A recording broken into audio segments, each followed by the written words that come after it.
মুসলিম ভ্রাতৃত্ব, এই মুসলিম ভ্রাতৃত্বকে আমরা অনেক মুসলিম নামাজ কালাম পড়ার পরও সেভাবে ধারণ করতে পারি না, সেভাবে আমাদের ভেতরে আমরা সেটাকে লালন করতে পারি না, যেটা আমাদের অনেক বড় একটা ল্যাকিংস বা দুর্বলতা।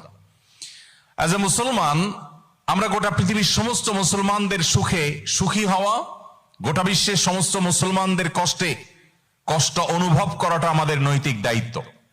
দুর্ভাগ্য আমাদের, গোটা বিশ্বের অন্য ভাষাভাষী মুসলিম তো পরের কথা, আমার স্বদেশী আমার ভাষার যে সমস্ত মুসলিমেরা আছেন তাদেরকে পর্যন্ত অনেক সময় আমরা আপন করতে পারি না, বা তাদেরকে ভাই হিসাবে আমরা ট্রিট বা জ্ঞান করতে পারি না।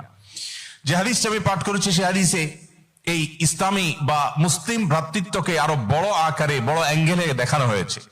নবী করিম সাল্লাল্লাহু আলাইহি সাল্লাম থেকে সে হাদিসটি বর্ণনা করেছেন ইমাম মুসলিম রাহিমাহুল্লাহ, যেটা বর্ণনাকারী সাহাবী ছিলেন নোমান ইবনে বাশির রাদিয়াল্লাহু।